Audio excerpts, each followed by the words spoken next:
All right.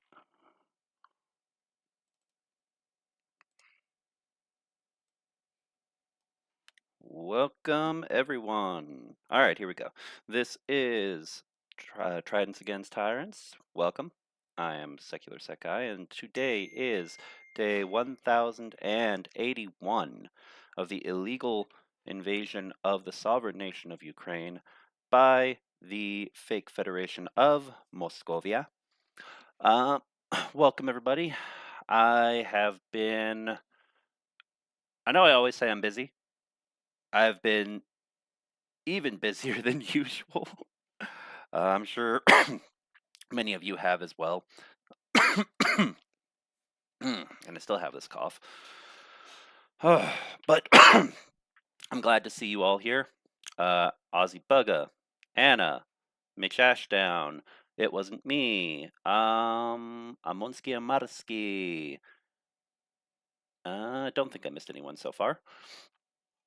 So, welcome. All right. We got a couple of things we're going to cover today. We've got a few videos we're going to see too during the stream, and some pictures. Multiple updates that have been in the works. I guess first, apologies for being gone for, oh man, I don't think last week or the week before there was a stream, which is rare. If I do end up missing, I'll usually reschedule another day. So, but yeah, across North America, and when I say that, I mean Canada, the United States, and Mexico. Especially, I would say, though, the United States and Mexico. Uh, not sure if many have heard, but there has been a bit of a political and social crisis ongoing across the North American continent. So I've been busy with a few things related to that in all three countries, actually. But beyond that, I'm not going to make excuses because what's happening in Ukraine is vitally important. It is a war where many people are losing their lives, not just a risk of loss of political and social rights, but you know, but life and limb, soldiers and civilians, both of course being at risk because of the horrors of this war started by Vladimir Putin and his gang of fascist thugs in the Kremlin. Um, but yeah, so that gives you at least a little bit of context of some of the stuff I've been doing behind the scenes when I'm not here on the channel. And then, of course, continuing to keep up with and speak with my contacts in Ukraine on various other projects outside the channel. All right. So, let's see here. Before anything else, give me a plus plus in chat. People aren't telling me that they can't hear me, so I'm assuming they can. But just to be sure, give me some plus plus in chat, please.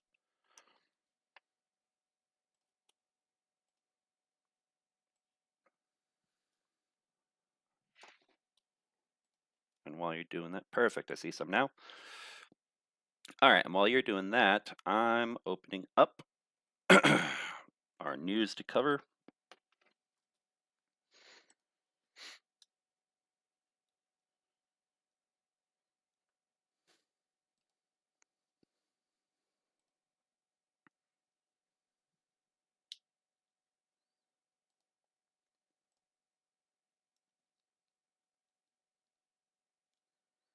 All right.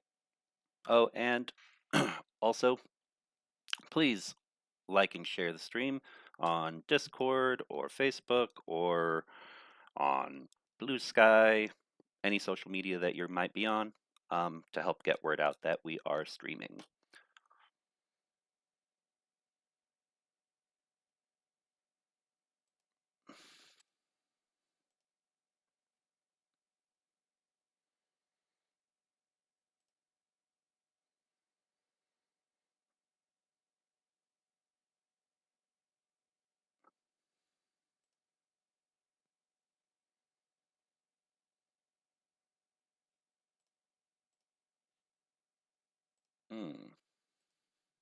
Fun. This is being a little slow. All right. Well, while the news is loading up, we will go ahead and jump into a few other things, because I have other things outside of news to share in the stream today. First and foremost, before anything else, several probably have already heard about the unfortunate passing of Lauren. He was not a moderator here on the Tridents channel, but he was a moderator and also very involved with infrastructure, or rather with community building, with helping to assist with various other Discord and YouTube channels in the pro-Ukraine, Ukraine support community. Yeah, so you'll be deeply, deeply missed. For those who had not heard, we're going to take a moment of silence right quick, and then there is a video that has been circulating, making its way around communities. We're going to take a look at that. It's a tribute video to Lauren. So, one moment, please, while we take a moment of silence.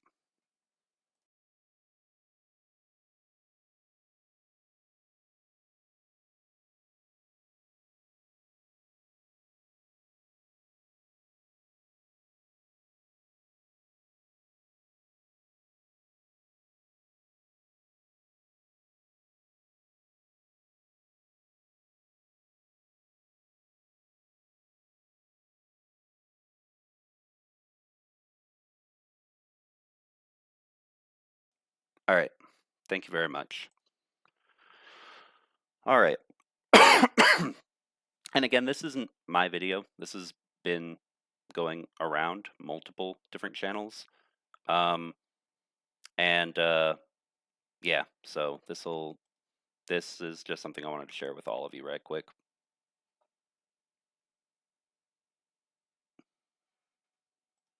All right, let's make sure that the volume works, and also that the volume doesn't blow your eardrums out,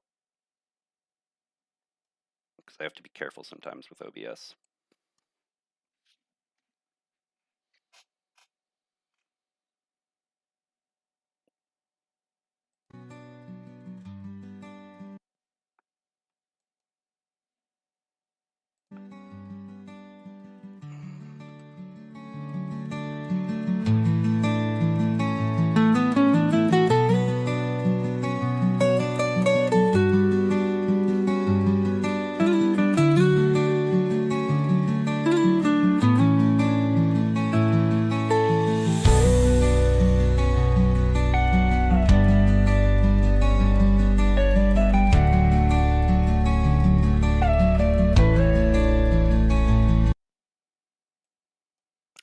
Hold on. Let me also get the bar out of the way. Here, we're going to restart from the beginning. Sorry, everybody. But let me, show me in chat real fast, though. Are you able to hear it? And it looks like, yeah, no one's saying that it's muted. Okay, so it seems like it's good to go. All right, let's restart.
All right, there we go. So, yeah, we'll miss you, Lauren, and thanks for everything that you did helping out with. Lauren would come here and be in the chat, was supportive of Tridents Against Tyrants, a mod over on Rick the Ukrainian. Active with the shills and multiple other communities, so yeah, just wanted to make sure to share that and honor his memory. All right, next. Let me put this back up. All right, let me pull this video so I can see the rest of my screen. There we go.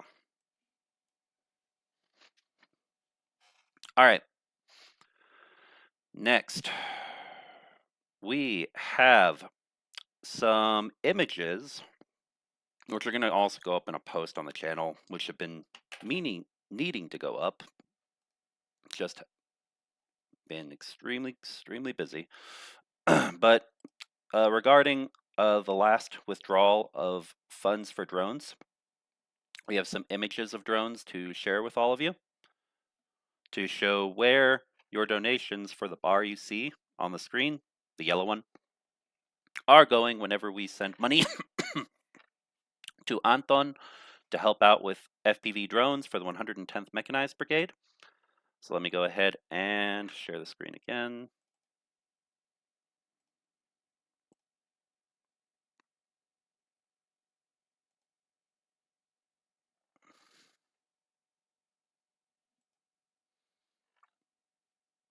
And also, let me... oh,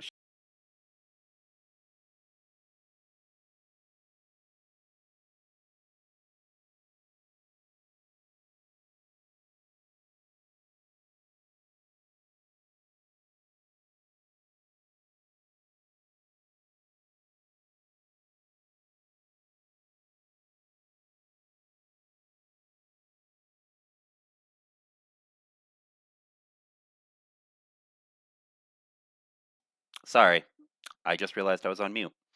Here we can see what I was saying is, wow, I was muted the entire time I was talking about Lauren. What I said before was Lauren was a moderator for Rick the Ukrainian. He was very supportive of Tridents Against Tyrants. He was a member of the Shills community, and he will be sorely missed. So, thank you, Lauren, and yeah, keep him in your thoughts, please.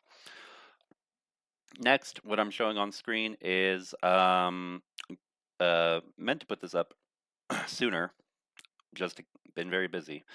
And I'm going to have these up in a YouTube community post on the channel. But here, as a reminder, is an update on some drones after the last withdrawal of funds for the 110th Mechanized Brigade. Some of the stuff that Anton has been delivering that our donations help go toward. So some FPV drones, some batteries. These are antennas for vehicles, so those are from separate work he's done to help out. There's Anton with the supplies. Yeah.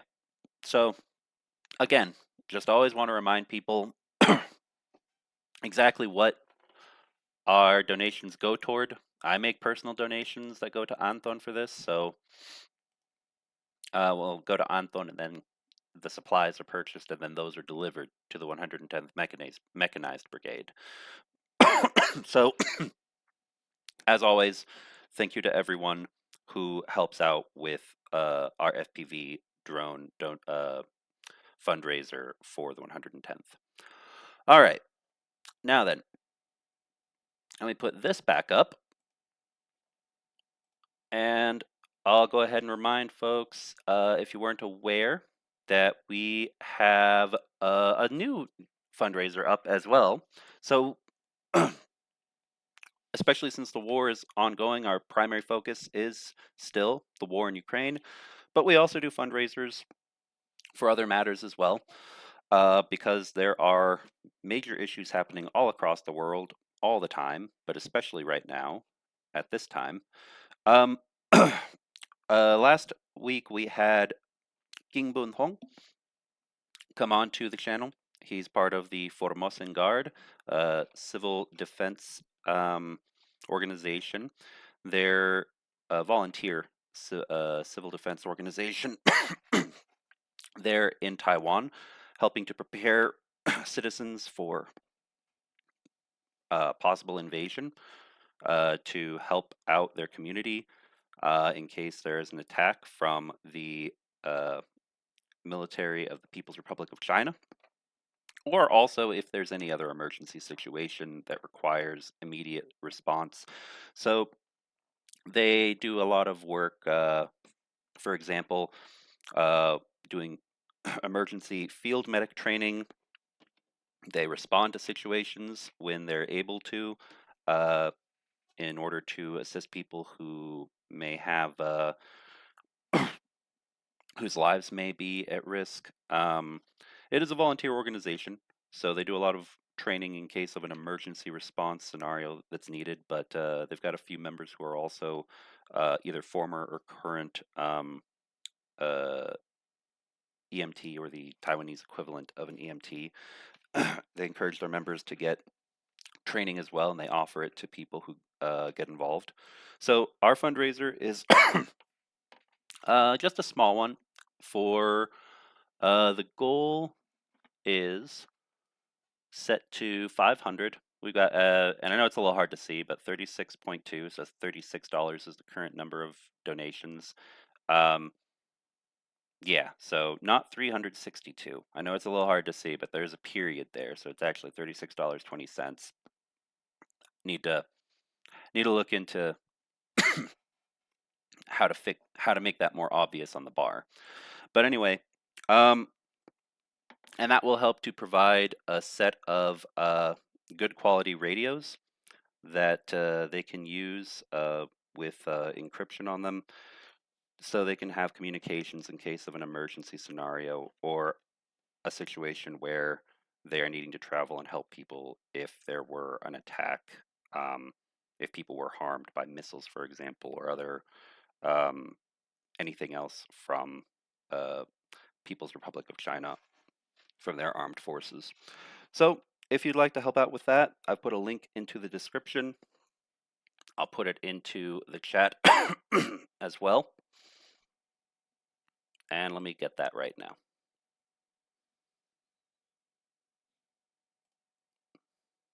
And if one of our mods could please grab this after I put it in there and occasionally put it into chat, I'd appreciate it. Only because I haven't had a chance to update Nightbot to auto-post those. And yeah, there it is. Radios for Taiwan Civil Defense Force. All right. Now then, let's go ahead and take a look at the... Now that we've gone through all of that stuff, let's go back and take a look at some of some of the news, shall we?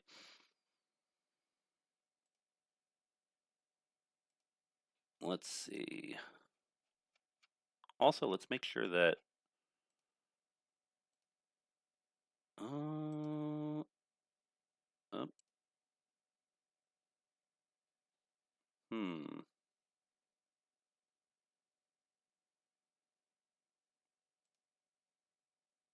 Reader.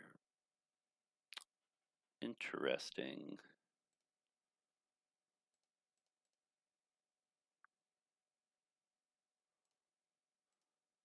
One second, everyone. I'm checking a setting for one of my tools for reading stuff. Oh.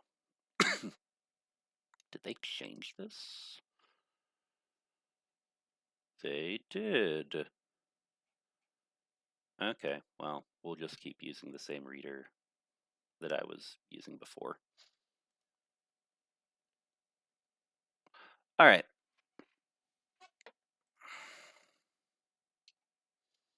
So let me grab this and put it in to the chat.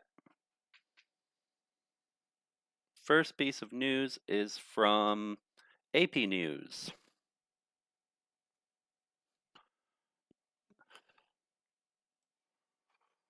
And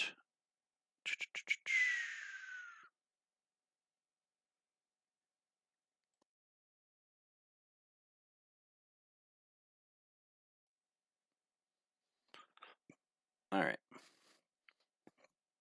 And let's put this up, and we'll temporarily take our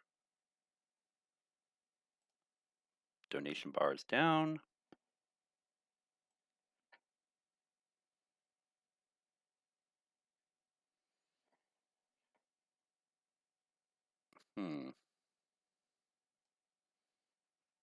All right.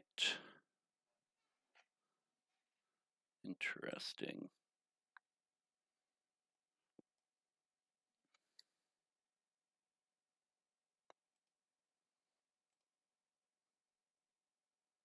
Come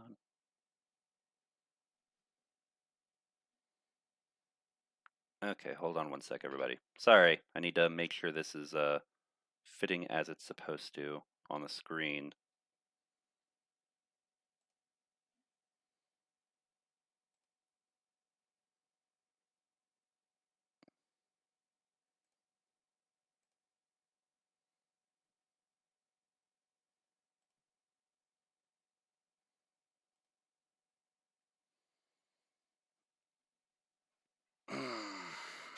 Yeah, I'm gonna need to. Gonna need to make an upgrade to my laptop soon, and also get. There we go. Do some troubleshooting on these plugins and which ones I prefer to use. There we go. That's a bit better. All right. Trump says he wants to negotiate about Ukraine. It's not clear if Putin really does. Most important of all, though, this headline is missing the fact that Zelenskyy needs to be the one who negotiates because President Zelenskyy is the person who speaks for the nation of Ukraine, not Trump and not Putin. I want to emphasize that. Nearly 3 years after President Vladimir Putin invaded Ukraine, excuse me, his troops are making steady progress on the battlefield. Slow progress, I will add, though. Kiev is grappling with shortages of men and weapons, and the new U.S. president could soon halt Ukraine's massive supply of military aid. Putin is closer than ever to achieving his objectives in the battle-weary country, with little incentive to come to the negotiating table. I'm going to disagree with that. So I'll disagree with AP, or rather Emma Burrows of AP on that. Only that Russia does have a major incentive to come to the negotiating table. But let's keep reading. No matter how much U.S. President Donald Trump might cajole or threaten him, according to Russian and Western experts interviewed by the Associated Press, both are signaling discussions on Ukraine by phone or in person using flattery and threats. So, a lot of this opening, I would say, is kind of just focusing on Trump and Putin and their exchanges. We have another article here, though, that we're going to go over that covers a bit from Zelenskyy's perspective. So, we're going to look at that momentarily, too. But let's see here. Putin said Trump was, quote, clever and pragmatic. Yeah, and that definitely deserves to be in quotes. And even parroted his false claims of having won the 2020 election. Trump's opening gambit was to call Putin, quote, smart and to threaten Russia with tariffs and oil price cuts, which the Kremlin brushed off. Trump boasted during the campaign he could end the war in 24 hours, which later became 6 months. He's indicated the U.S. is talking to Russia about Ukraine without Kiev's input, saying his administration already had, quote, very serious discussions. He suggested he and Putin could soon take significant action toward ending the war, in which Russia is suffering heavy casualties daily, while its economy endures stiff Western sanctions, inflation, and a serious labor shortage. But the economy has not collapsed, and because Putin has unleashed the harshest crashdown on dissent since Soviet times, he faces no domestic pressure to end the war. That is incorrect. Putin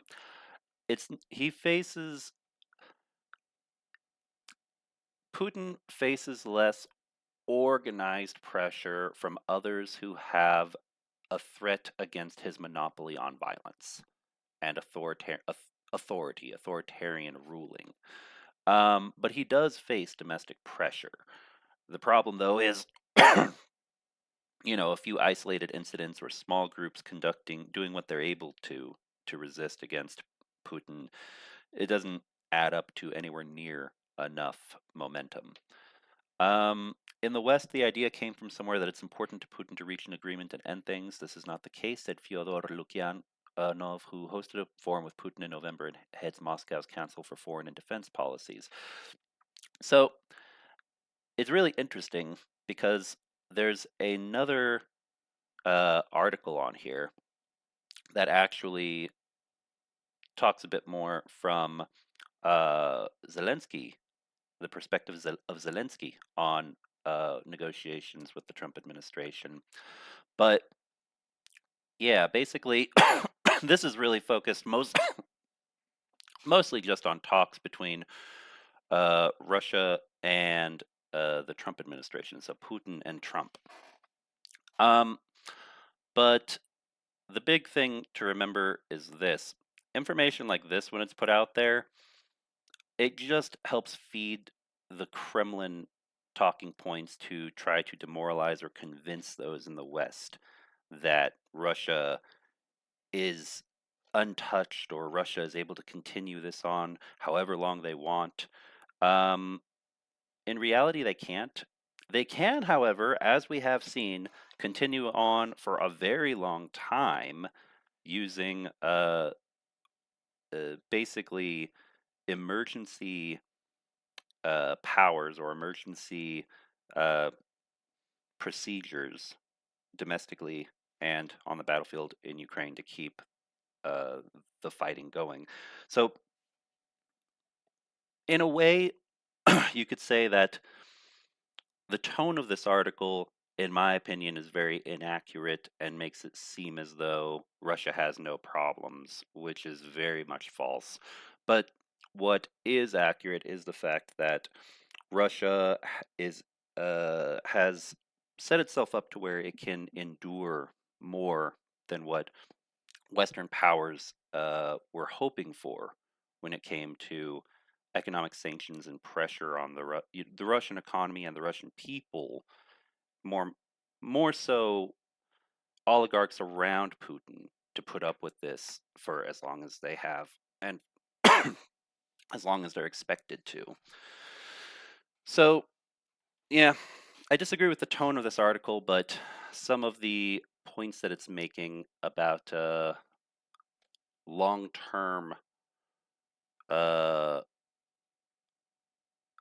basically just about the government of Russia not being at a point where it's going to collapse tomorrow. Basically, that is something that objectively supporters of Ukraine we need to analyze, and we need to, in a sober manner, evaluate what the best way forward to help Ukraine win in the long term will be.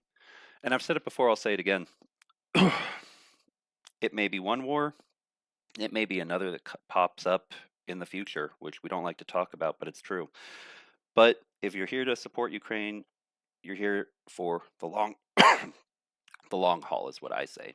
And so, Ukraine will fight as long as the Ukrainian people, choose to. And as for what happens in the future, the near future, and the distant future, meaning if this ends up becoming a multi-generational thing, which it absolutely will. It will. Something that comes up again for future generations in 10, 20, 30 years. Then just remember to support Ukraine, support democracy and human rights and the rule of law and sovereignty as a nation within Ukraine. And yeah, we'll do everything we can as supporters. All right. Now then, a lot of this is just focused on Trump and on Putin. And let's see, I don't really want to go through all of this. So, what's the most important point I'd like to underscore from this article before we move on? Let's see.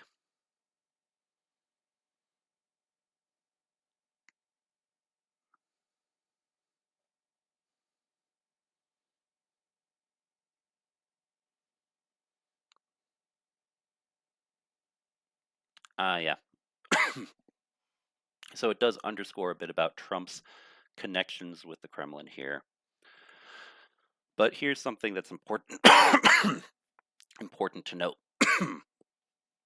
Trump boasts of his deal-making prowess with Putin, but will not easily surrender what he considers Russia's ancestral lands, what he considers, and that's the key word, because it's not, it is Ukrainian land. Ancestral lands in Ukraine are squander a chance to punish the West and undermine its alliances and security by forcing Kiev into a policy of neutrality. Trump may want a legacy as a peacemaker, but history won't look kindly on him if he's the man who gives this all away, said Sir Kim Daroch, British ambassador to the U.S. from 2016 to 2019. Former NATO spokesperson Oana Lungescu said a deal with favoring Moscow could send a message of American weakness. And that is the big thing to take away from here. Now, is that something that Trump actually cares about? I don't know. We're going to see. Is it something the advisors around him care about? Some of them, believe it or not, as much as I heavily dislike the MAGA movement, even within the MAGA movement of the Republican Party in the United States, there's a split of opinions when it comes to the matter of Ukraine. Within the current Republican Party, definitely. But that being said, Donald Trump is the kind of person who doesn't really care about the legacy of America. He only cares about himself. So if there's someone he can cast the blame on, even if it would harm America, he'll do that and follow through with it. If in the short term he feels like he can spin it as something that makes him look good with his supporters. So only time will tell. But let me go on to the next article. Let's stop that for 1 sec. Let me pull it up.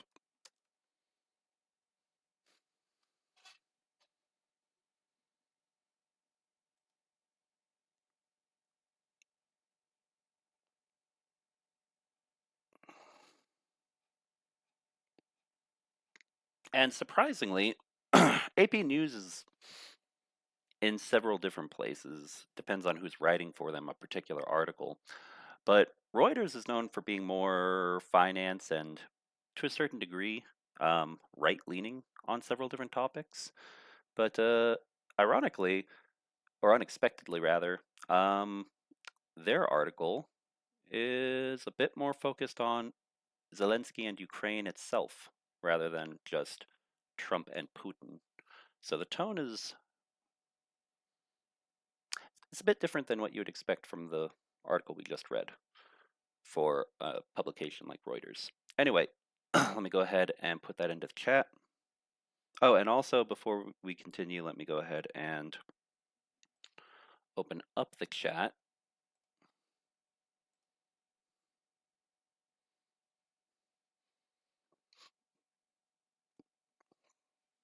For questions.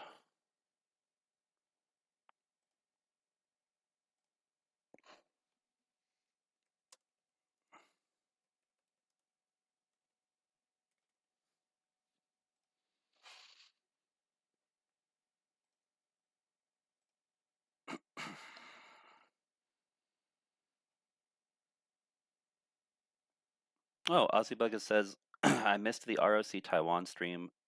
Taiwan matters. Yeah, Taiwan does matter. Absolutely agree with you on that, my friend. If Russia loses, the entire world, including Taiwan, is a little safer. This is a pivotal moment in history. Absolutely. I'll 100% agree with that as well. Oh.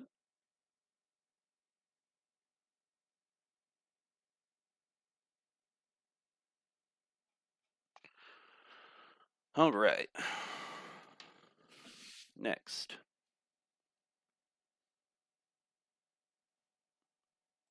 There you are.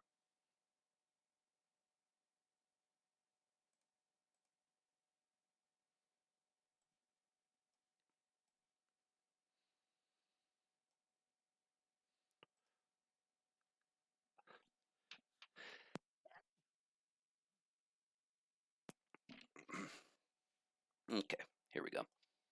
As soon as this reader mode activates. There we go. All right. From Reuters, exclusive. Zelenskyy says, let's do a deal offering Trump mineral partnership, seeking security. Summary: in interview, Ukraine's Zelenskyy has offered mineral partnership to the U.S. Zelenskyy emphasizes the need for security guarantees in any deal, and Ukrainian president is keen to speak to Trump before Putin does. Ukraine proposes using its gas storage for U.S. liquid natural gas supplies. This is from yesterday, the 7th. Ukrainian President Volodymyr Zelenskyy pored over a once classified map of vast deposits of rare earths and other critical minerals during an interview with Reuters on Friday, part of a push to appeal to Donald Trump's penchant for a deal. The U.S. president, whose administration is pressing for a rapid end to Ukraine's war with Russia, said on Monday he wanted Ukraine to supply the U.S. with rare earths and other minerals in return for financially supporting its war effort.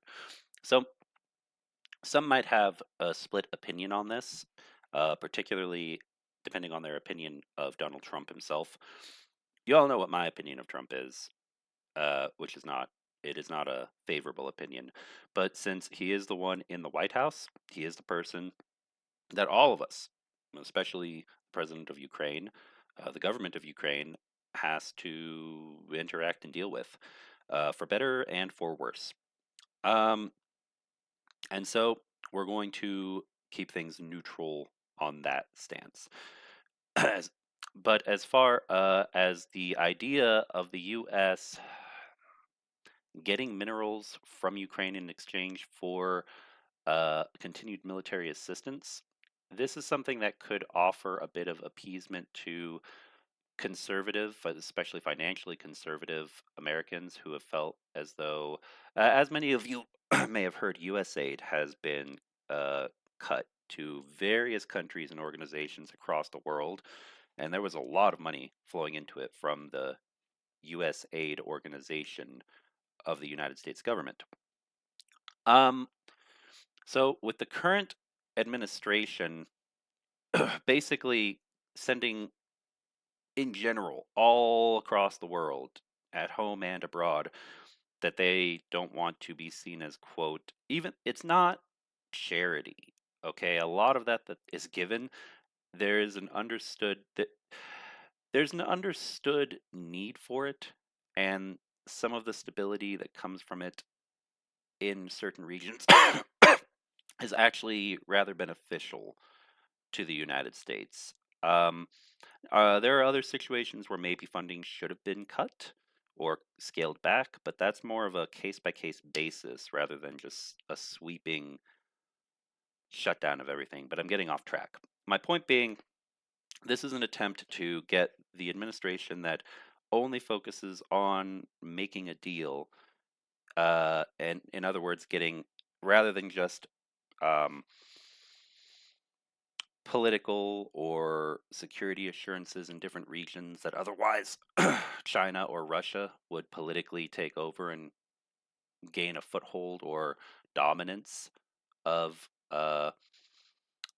of influence in that region, and therefore uh, damage, therefore counter basically American influence or interests in various regions around the world. Um, this administration focuses more on what money or what resources, what tangible substances can we get in return for providing assistance. And so some may be uh, very offended by that. Some may find it to be reasonable. Whatever the case might be, um, putting aside Trump and his government, I think it's wise from Zelensky's side to offer this because it it sends a message that Ukraine is willing to broker a deal, is willing to basically to pay in order to receive assistance, which could actually get some American conservatives onto a more favorable pro-Ukraine mindset, so to speak. Um, Now, is there a guarantee of that? No, but I guess time will tell. We'll see. All right. The U.S. president, whose administration for a rapid end to Ukraine's war with Russia, said on Monday. Okay. Ukraine floated the idea of opening its critical minerals to investment by allies last autumn, as it presented a victory plan that sought to put it in the strongest position for talks and force Moscow to the table. Zelensky said less than 20% of Ukraine's mineral resources, including about half its rare earth deposits, were under Russian occupation. So, yeah, and that is an issue uh, that needs to be addressed. But that still doesn't mean that means that 80 so more than 80% of Ukraine's mineral resources are still under Ukrainian governmental control and not occupied by the enemy forces. But half of the rare earth deposits which are particularly of interest to nations such as, well, I mean, Russia, China, and the United States. Rare earths are important in the manufacture of high performance magnets, electric motors, and consumer electronics. Zelensky said Moscow could open those resources to its allies. Uh, North Korea and Iran, both sworn U.S. enemies. So, yeah, if Ukraine loses more territory and more of its strategic resources, especially rare earths, that's just going to strengthen enemies of the United States. We need to stop Putin and protect what we have, a very rich Dnipro region, central Ukraine, he said. Russian troops have been gaining ground in the east for months, throwing huge resources into an unrelenting offensive, while Kiev's much smaller army grappled with a shortage of soldiers and frets over future weapon supplies from abroad. Zelensky unfurled a map on a table in the heavily defended president's office in Kiev, showing numerous mineral deposits, including a broad strip of land in the east marked as containing rare earths. Around half of it looked to be on Russia's side of the current front lines. He said Ukraine had Europe's largest reserves of titanium, essential for the aviation and space industry, and uranium, used for nuclear energy and weapons. Many of the titanium deposits were marked in northwestern Ukraine, far from the fighting. Ukraine has rapidly returned its foreign policy approach to align with the transactional worldview set out by the new occupant of the White House, Ukraine's most important ally. But Zelensky emphasized that Kiev was not proposing, quote, giving away its resources, but offering a mutually beneficial partnership to develop them jointly. So this is really important to underscore, because another reason why people might be upset by this is because having those resources when the war is over and a robust enough security arrangement to make sure that they can be delivered to partner countries could mean that Ukraine uh, might be able to sell them for a better price, a higher price.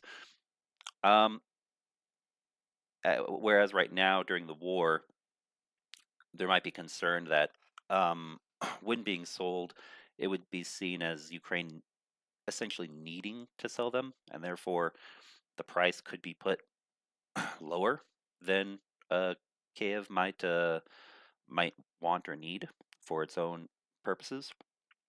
Um, but by the same token, also remember this: there is a strong hope that when this war ends, or at least when there's a ceasefire at some point in the future, that eventually all the different nations of the world, there are many who are sanctioning Russia heavily right now. But once the war is over, or at least active killing stops, active fighting stops, you may end up seeing governments that want to broach the topic of reopening trade with Russia, as horrible, as insane as that sounds to us right now.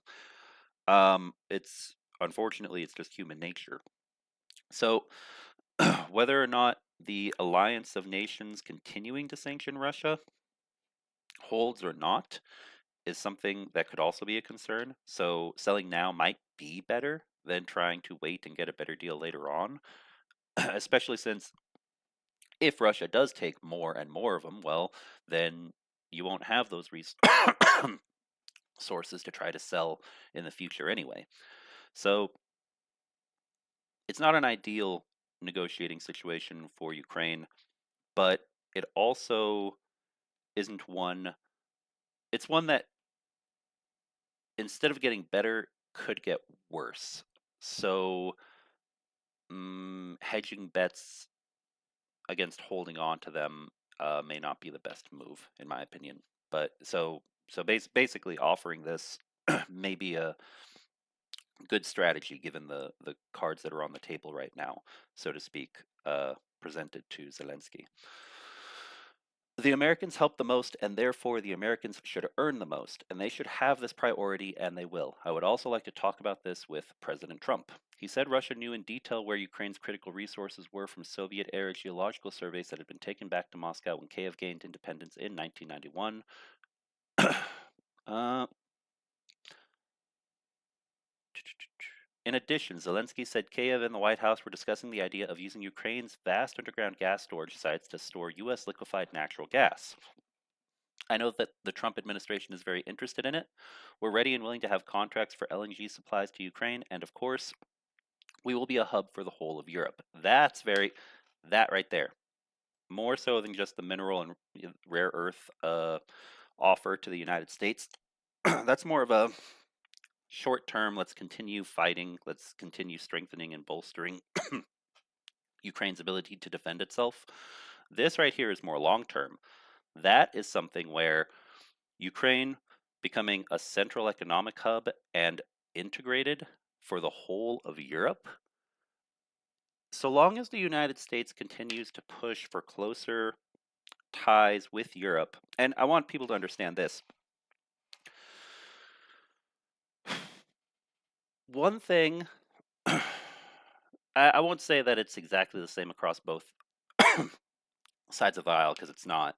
But one thing for different motivations and purposes that even if they might sometimes say things that make you think otherwise, the MAGA faction inside of U.S. Republican Party. um, but one thing that they and Democrats both have in common is a desire for stronger ties with Europe, maintaining ties and strengthening them. The only major difference being that among many Democrats, it's more of the current order or the current structure of defense and trade with Europe that they wish to maintain and strengthen in the same manner it has been for several decades.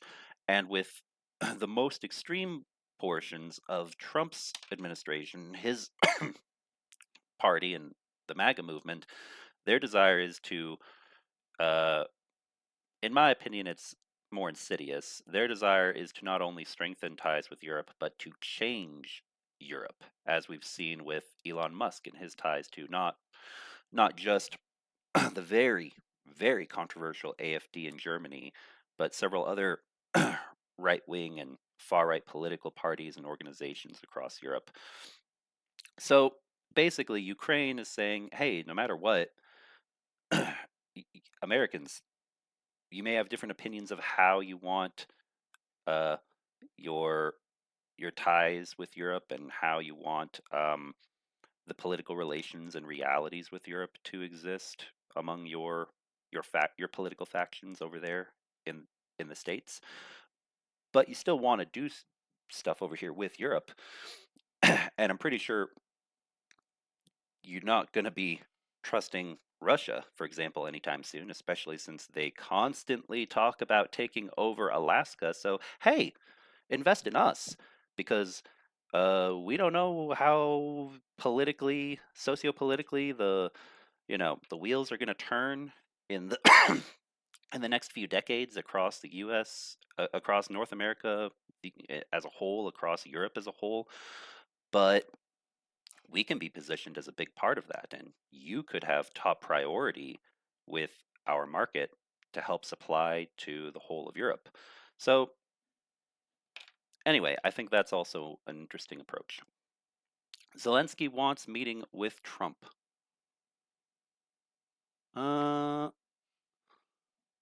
Oh, and also, let me before I keep reading, because I'm finding that you see, this isn't just kind of repeating the same thing ad nauseum about Trump and Putin. This I find to be an interesting, thought-provoking article. But real quick, let me take a look at chat.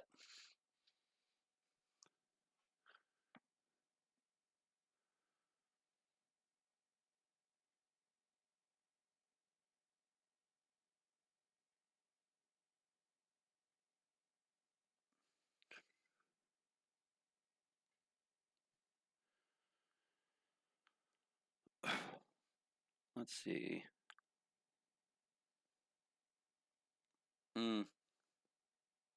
Aussie Bugga says, yeah, glance at headlines, but ignore the surrounding clatter until or unless something actually happens. Yeah, that's true. I mean, all this is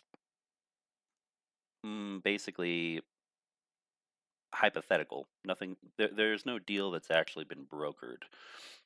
But yeah, it's still, especially in these times, with the uncertainty of continued support to Ukraine from the U.S. under the Trump administration. I find it's important to continue to take a deep dive look at these topics to try to, I don't know, just to try to remain informed about what the way the wind might blow in the near future. If nothing else, they're interesting conversations. Yeah, and I agree, Anna. Trump's last presidency was insane, and this one is proving to be even more insane. All right, let's keep going. Zelenskyy wants meeting with Trump before U.S.-Russia talks. The interview comes days after the February 14th to 16th Munich Security Conference, where officials from dozens of Western countries will converge at an unpredictable juncture in the nearly three-year-old war. Zelenskyy said he planned to attend the forum where Keith Kellogg, Trump's special envoy for Russia and Ukraine, is also expected. The Ukrainian leader said it was essential that he met Trump in person before the U.S. president meets Russian President Vladimir Putin. Otherwise, it will look like a dialogue about Ukraine without Ukraine. Precisely.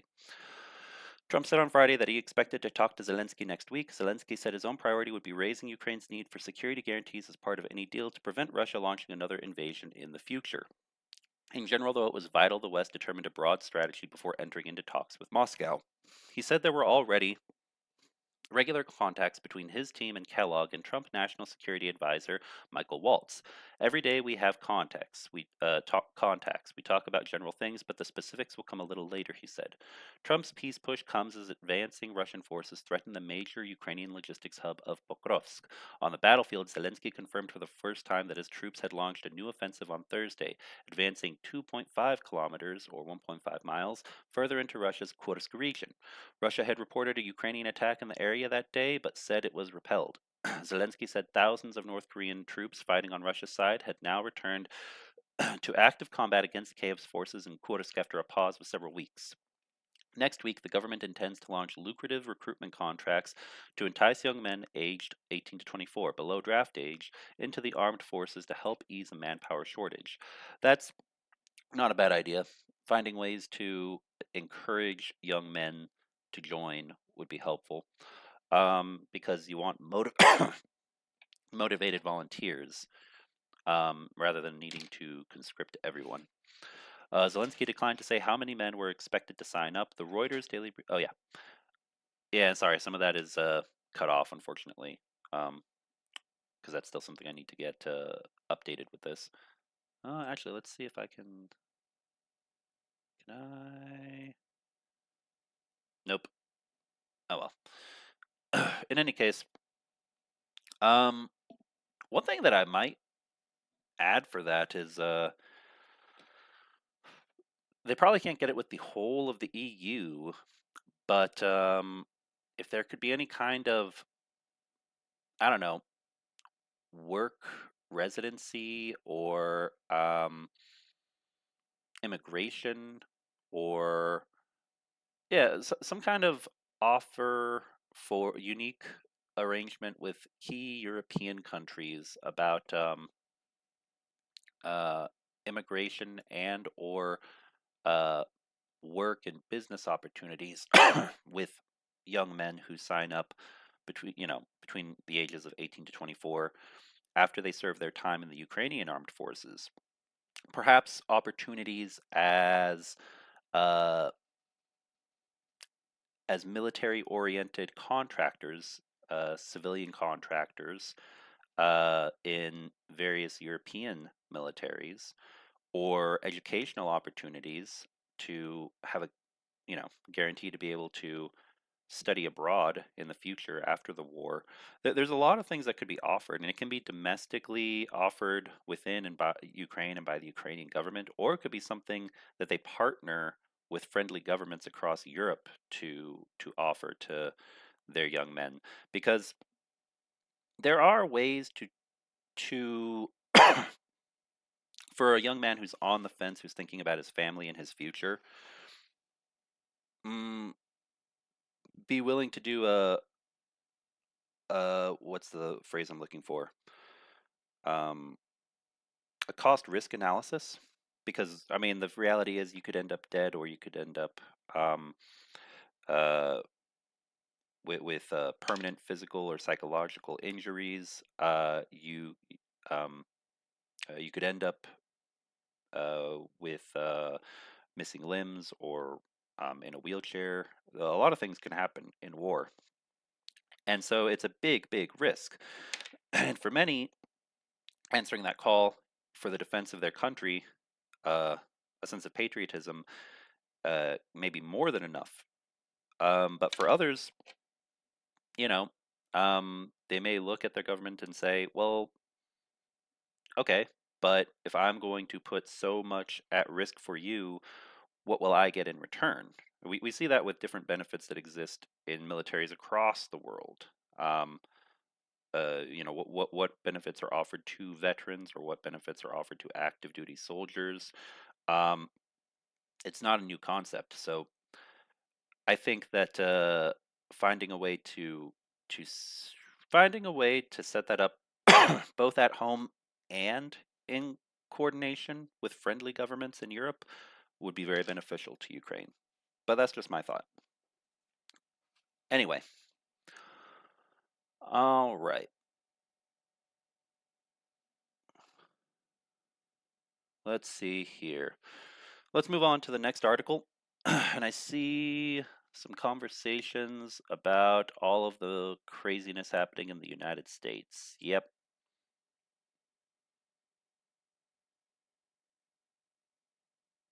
Yeah, Donald J. Trump is a weapon of mass destruction while Project 2025 is being implemented. Yeah, no, it's scary. It's scary, guys.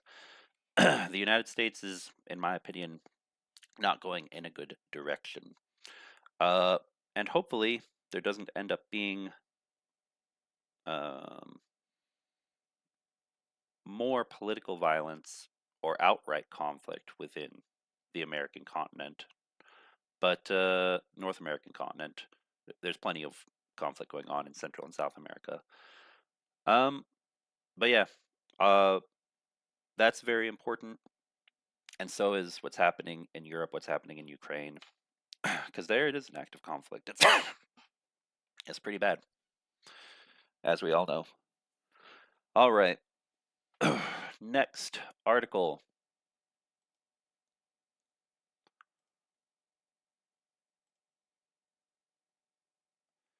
Zelenskyy confirms a new Ukrainian offensive in Russia's Kursk region. And let me put this into the chat.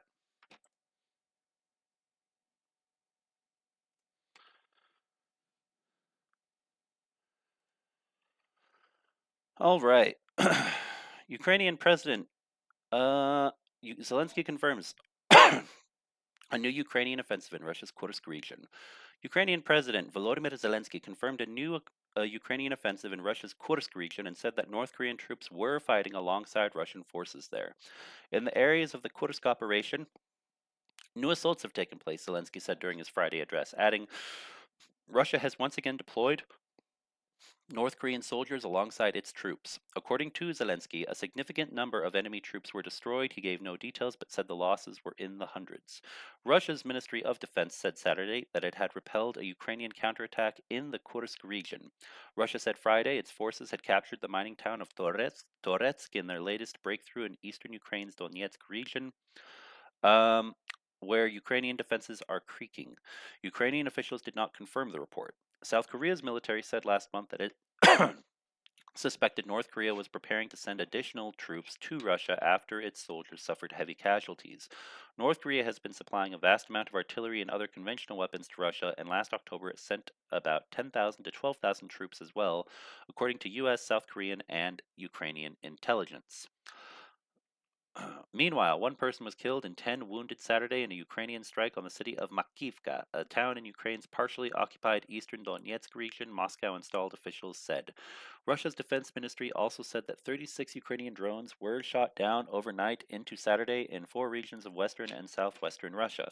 No casualties were reported, but Rostov regional governor Yuri Sliusar said 14 apartment buildings were damaged in the south western city of Rostov-on-Don. Moscow sent 139 drones into Ukraine overnight into Saturday. Ukrainian officials said, according to Ukraine's Air Force, 67 drones were destroyed and 71 electronically jammed. So, yeah, the war continues onward. There's new fighting in the Kursk region, and Kursk is still a vital strategic bargaining chip for Ukraine. Because at the end of the day, even if Moscow will pretend like it doesn't care, Moscow cares about anything. I mean, if it cares enough about Ukraine after Ukraine has become sovereign to invade, and enough about Republic of Georgia to conduct all of the espionage and special operations under the, off the books that they have over there, meddling with their political system, in order to assert regional dominance, Moscow isn't going to accept, or rather, they don't want to accept losing anything. Kursk, regardless of strategic importance or not, is something that the Kremlin would consider not just an embarrassment, but an existential threat. Because remember, they're trying to build an empire. Empires grow instead; they don't shrink. You don't lose territory.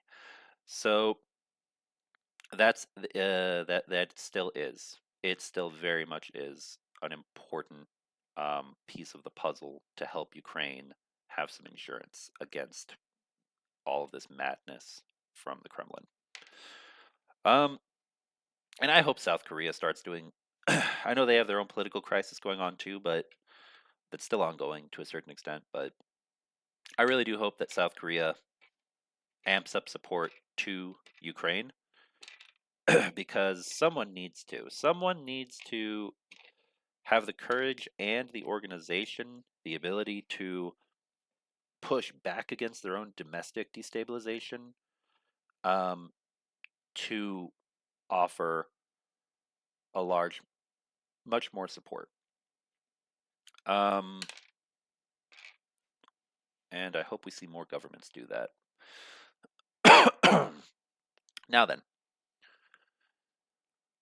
All right, let's move on from the news right quick. We're a little past an hour in on this stream. So let's see here. Let's take a look at some of the chat. Let's see if there are any questions.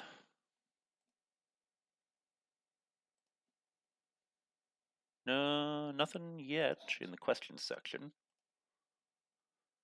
So let's see here.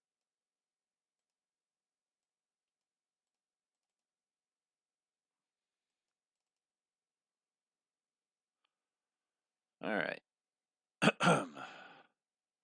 Also, let me check my audio, make sure it's not too low, because I think the next device I'm going to get is going to be a Mac. I'm tired of dealing with, there we go. There we go. Tired of dealing with Windows audio issues. I bet you can all hear me a bit better now. I bet I am much louder right now than I was a few minutes ago.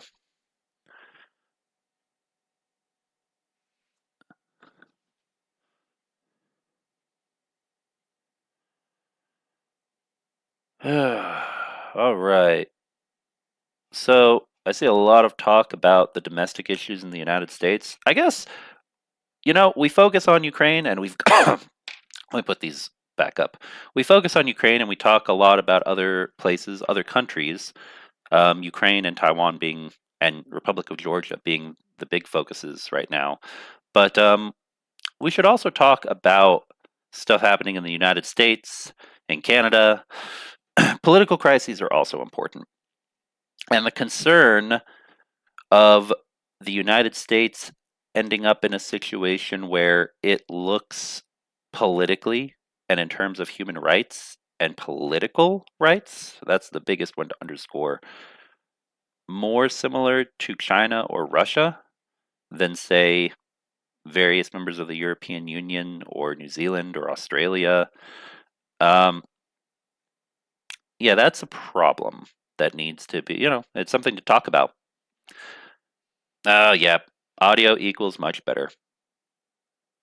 You know what? I'm going to see if I can't talk. Maybe I can talk with Dick about that soon, because until I do get myself a good Mac, just finding a permanent fix for that problem would make my life so much easier when doing streams. So I don't have to keep constantly checking my volume controls. All right. All right. Anyone see the downing of a Su-25 near Donetsk Oblast? Mordor is running out of decent gear. I hadn't seen that, but thanks for bringing it up, Ronnie. So, good to hear that another Su-25 is down. Georgia is protesting almost 3 months, remembering Maidan length right now. Remember, there is one more thing I will bring up, because I actually forgot to bring this up when I've said this before. 3 months is the minimum. The Maidan was about that long, or no, a little longer, I want to say. But also remember, Republic of Georgia, for multiple reasons, again, I would say the biggest is the geography, is less like Ukraine during the Maidan era and more like Belarus during their major protests. So remember, in Belarus, when they had their protests that were massive, really massive, those lasted for 10 months and, shook things up, but obviously didn't actually result in a change of the government. And that's because Belarus is already a dictatorship. They were fully entrenched. You're not going to easily overthrow the Belarusian government with something like peaceful protest without strong and well coordinated ties to foreign governments, neighboring foreign governments especially, willing to help with willing to learn, understand the inner workings of the Belarusian government, and help push strategically long term toward changes from within. So, Republic of Georgia, I mean, I really, really hope that things improve and the protesters are successful. But it's going to require a lot of political savvy, both domestically and internationally. And that's the hard part, because even if international governments do want to help, honestly,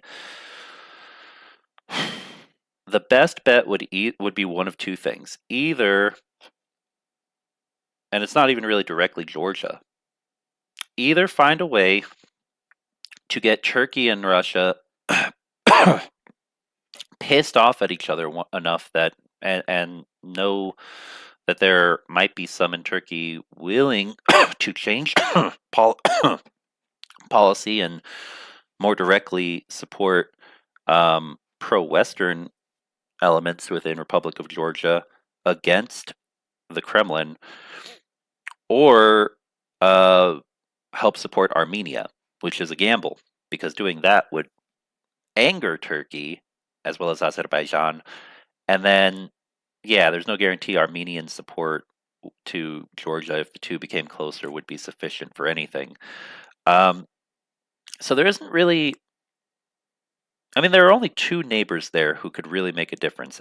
The one who actually really, really could is Turkey.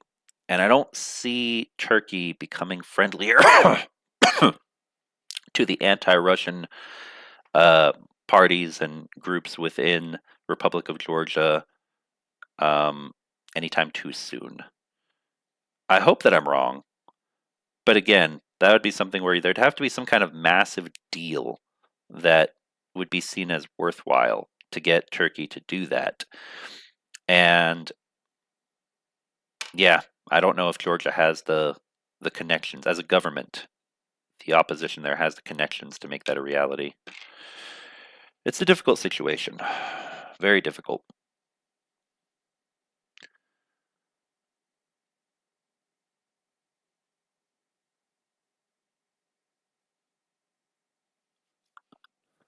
Let's see here.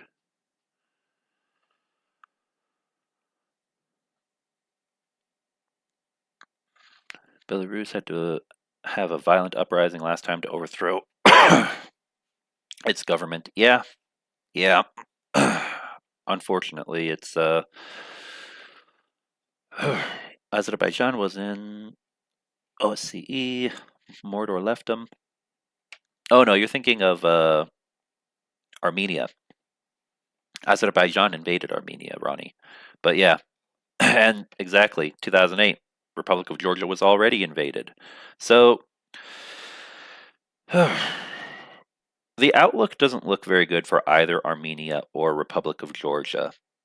Because there are two big dogs in that area who are regionally asserting their dominance. And those are Turkey and Russia. And Iran wants to as well, but they don't really have that in the Caucasus region. They're more focused on the Middle East. In the Caucasus region, connecting Asia and Europe, it's Russia and it's Turkey. If Georgia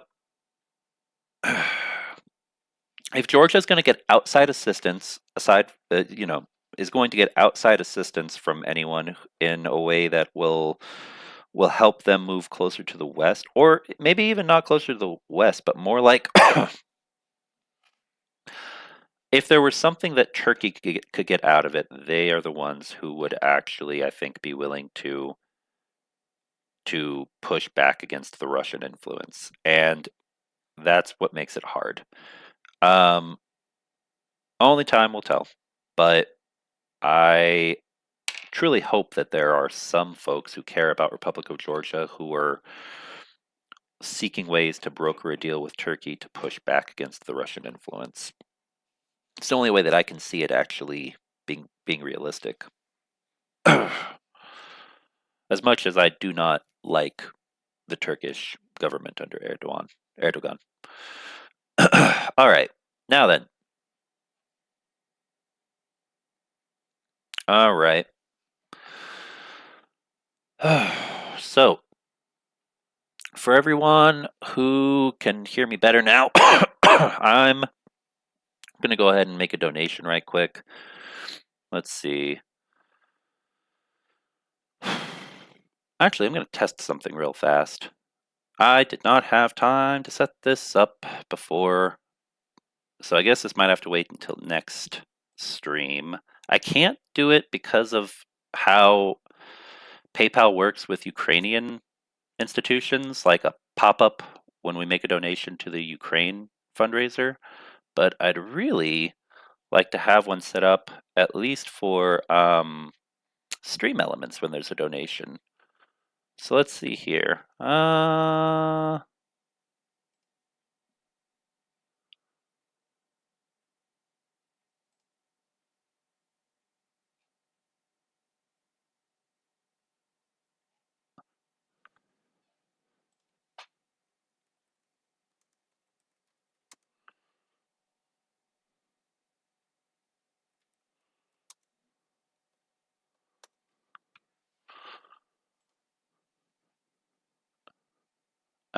Okay.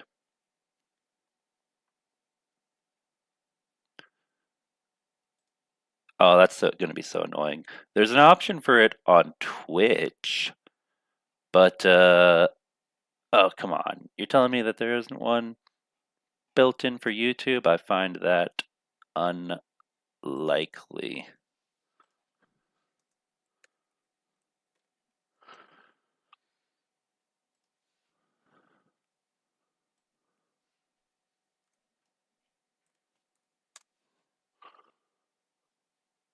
Well, I'll have to play around with that for next time, but for now, I'll just go ahead and set it up to where I'll just go ahead and make a donation right quick.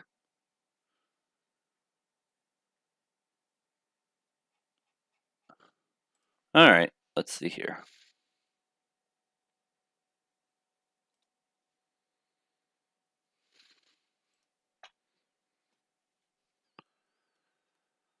I'm going to make a donation to both of our fundraisers. If anyone would like to join, feel free.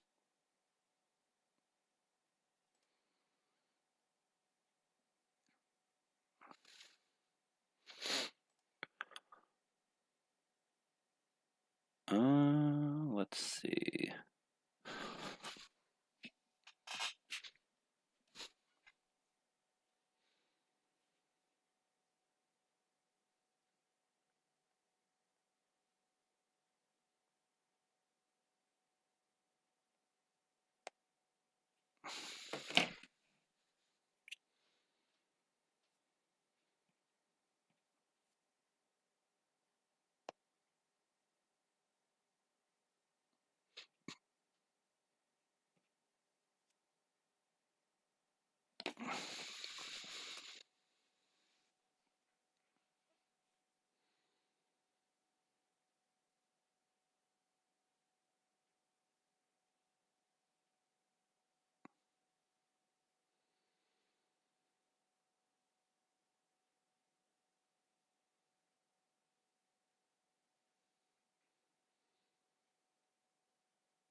Okay. What's annoying is when I want to make a donation, I have to connect with a device that's using my other account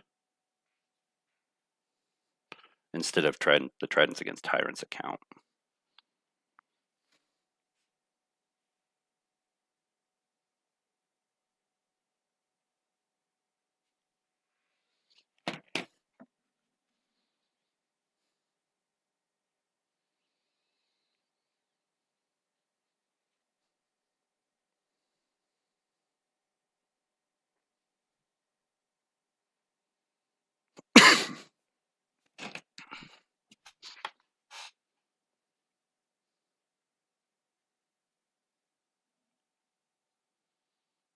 All right, well, I guess I will do the one for the radios in a bit. For now, I will go ahead and make my usual donation to our fundraiser for the 110th Mechanized Brigade.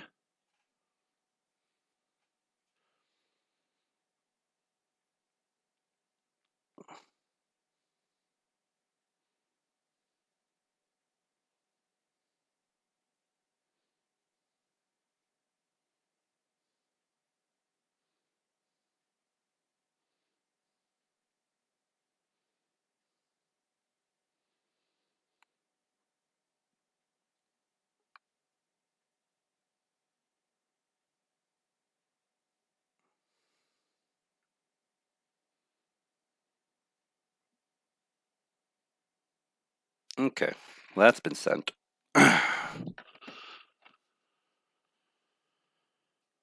All right.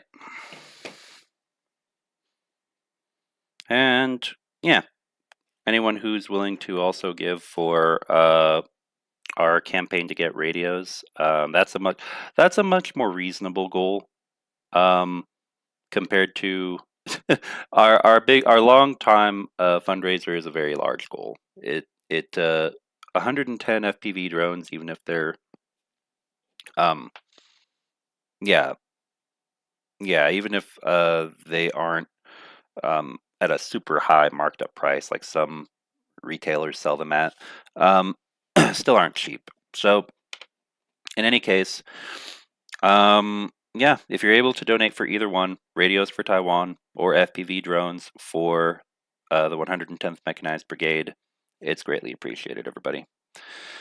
All right.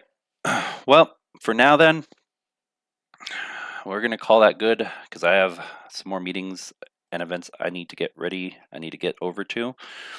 But thanks for being here. Keep a lookout for more updates from the channel for videos and shorts. And all right, well, actually, hold on. Let me see if there are any questions in the chat.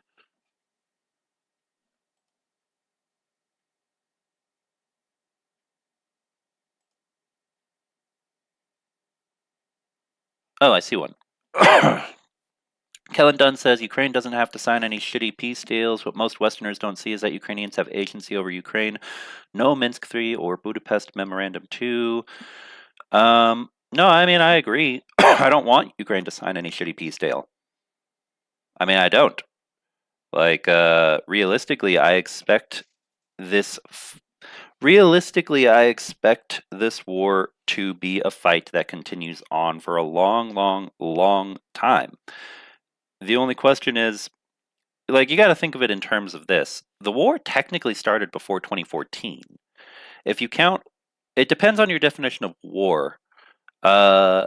If we count everything prior to the invasion of Crimea in 2014, the um, putting in place of Yanukovych, the basically Cold War style infiltration of Ukraine by the Russian government, and manipulation of things within Ukraine, street gangs and you know street enforcers or thugs for different groups, intimidating journalists and politicians, um, basically weaponizing corruption.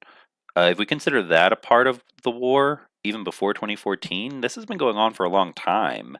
So there was that phase, and then Russia was thwarted with the ousting of Yanukovych and the Revolution of Dignity taking place, the Maidan. Um, then it shifted to not from a Cold War to a hot war, focused on the occupied portions of eastern Ukraine and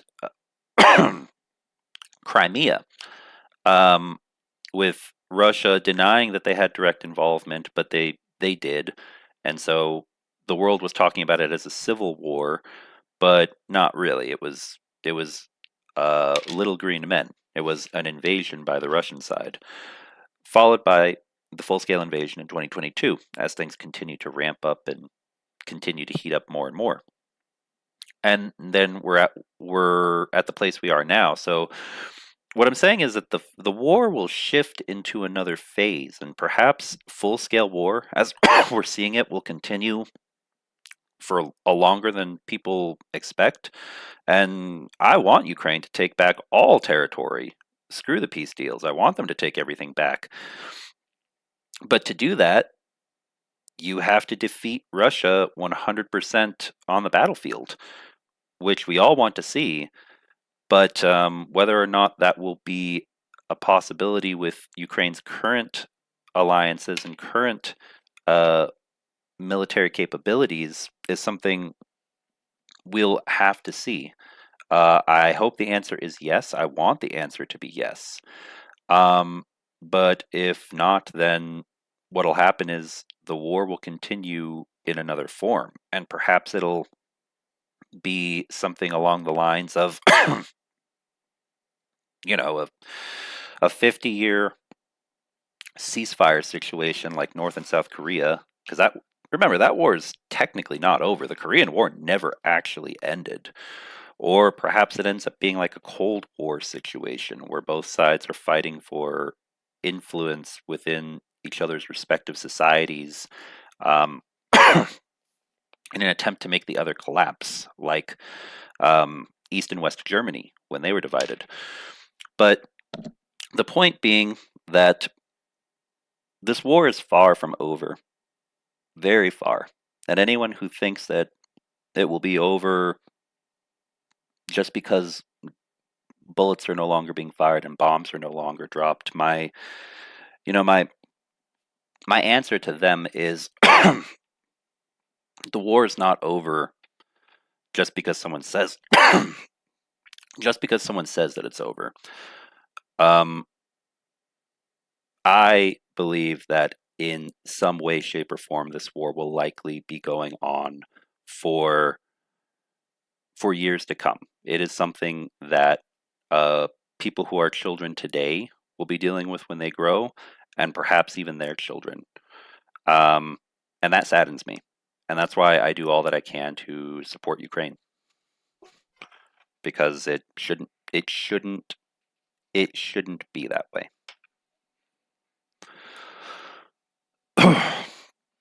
And Kellen Dunn said, let's see here. Ukraine developed a drone that can intercept glide bombs and demo it in Zaporizhia. Any insights on this? Could save a lot of lives if scaled if scaled up.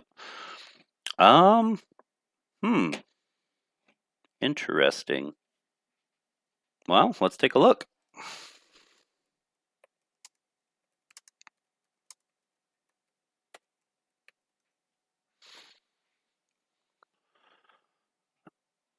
How Ukraine can defeat Russian glide bombs.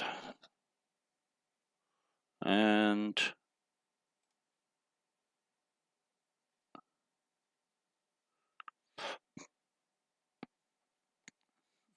okay.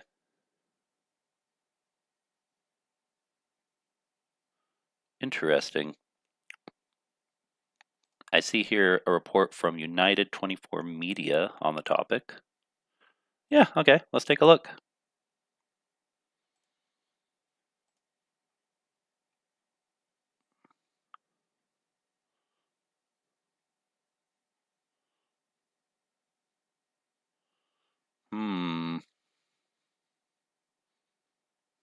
Well, no, my apologies. This article is actually about, just in general, the interception of a guided aerial bomb, but it was in Zaporizhia. It doesn't have a lot of details, though, about the means by which it was countered. I'm assuming it was using the technology that you're referencing.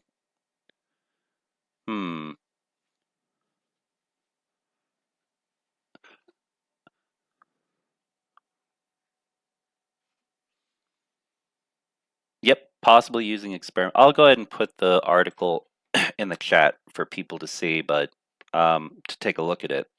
It doesn't go into a whole lot of detail, though, and I'm assuming, to be honest, that's a good thing. I'm assuming that's because the Ukrainian military and the military intelligence within Ukraine probably don't want a lot of details to be released about that drone if it's experimental. The answer to that would be no, but it's good to know that it exists. And if it's actually what's been used to, in real time, not just theoretically, but actually was used to intercept this glide bomb in Zaporizhia, then that's fantastic. What it really comes down to is it affordable? Can it be mass produced to scale? And if they are cheap enough to produce and effective enough to defeat glide bombs, so you can just have a bunch of these new model of drone produced to prevent major attacks on civilian infrastructure, then absolutely. I really hope that they get them scaled up and start producing a whole bunch of them. If not, If it is more expensive, if it's cost prohibitive, meaning it would eat into other parts of military finances needed to fight the war and defend on on other fronts.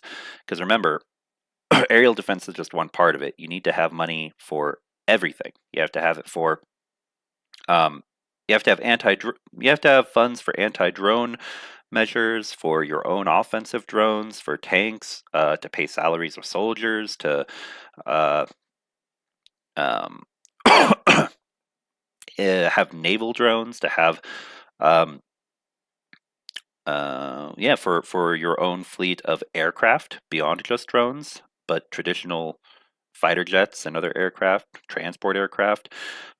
So basically, if it sounds like it might be, actually, I have no idea. It doesn't say anything about the cost. But if it is cost effective, can be mass produced, and can be used to effectively create a drone based, multi layered approach to defense against Russian attacks using glide bombs, then yeah, I really hope that they get on that very soon. A spokesman for, let's see here. Let's see a couple of these comments. The Lakota chieftains and representatives were there in 2012 to support the resistance. Oh, that's good to hear. Very good to know. Russia will lose internally as it did in the Cold War. Yeah, I agree. I think that one thing to remember about the Cold War is it went in the direction of it went in the direction of general victory for socially liberal, for the most part, a large number of socially liberal um, capitalist democracies, liberal democracies, democratic republics. Um, and that was in opposition to and defeating the ideology of communism, autocratic communist governments seeking to basically uh, basically seeking to spread the revolution worldwide and get to a point of what's the word I'm looking for? Not equilibrium, but to a tipping point where their ideology would be so successful that there'd be enough prosperity that communist nations would be known as first world and non-communist nations would be, seen as less prosperous and not taking care of their people, basically. And that didn't work out in the favor of the Soviet Union. They internally collapsed before the United States or before Europe or other players, I guess you could say, before others involved in the Cold War collapsed. But there was pressure within the United States as well, and pressure uh, within Western Europe. The Soviet Union directly invaded various parts of Europe. Um, so there was a lot going on at that time. I firmly believe that Russia will internally collapse.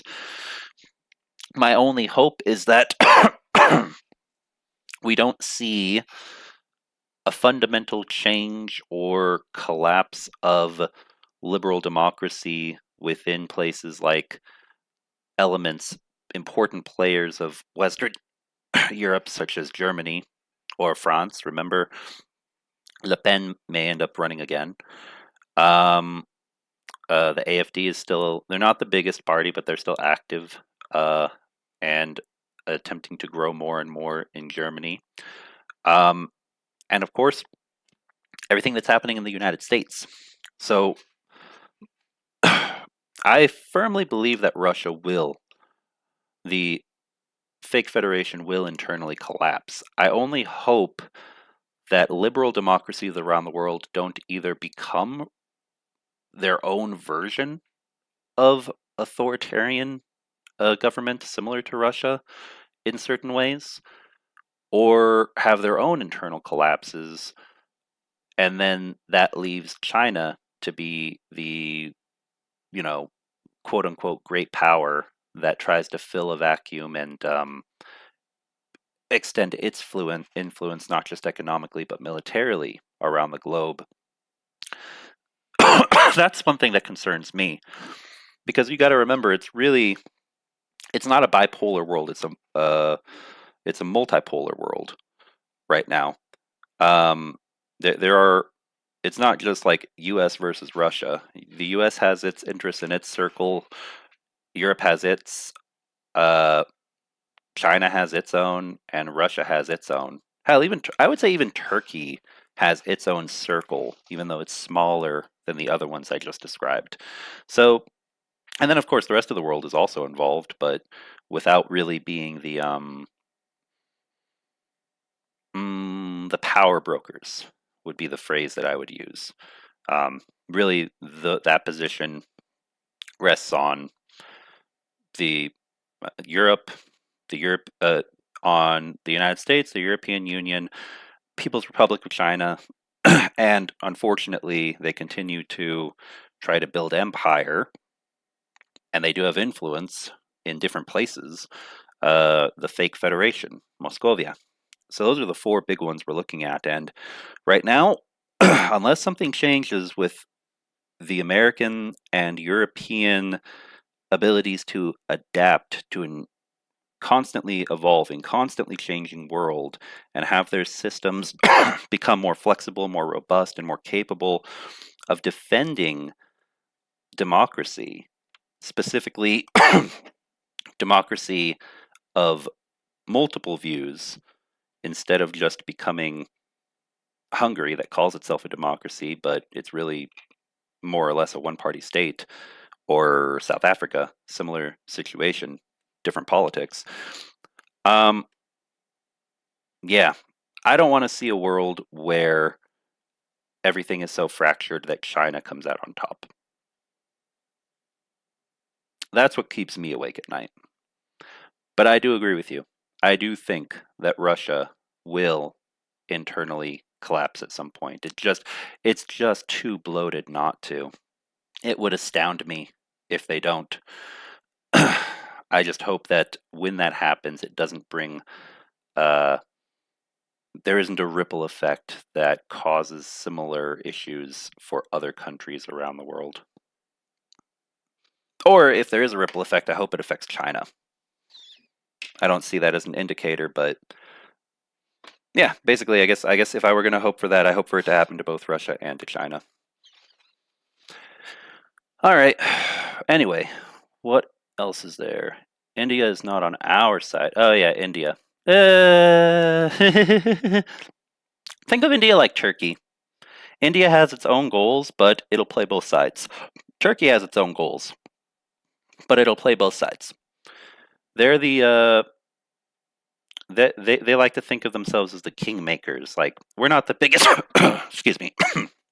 We're not the biggest or the baddest or the most powerful, but we still have a lot of weight behind us, and we're like the military and business mercenary countries. You know, we'll if we're gonna say that there are two sides, we'll play for whichever side, you know, that we think will benefit us the most in the long term, so that tomorrow we can be one of the big players as your systems start to get stale and start to experience problems, and, you know, influence diminishes among existing powers.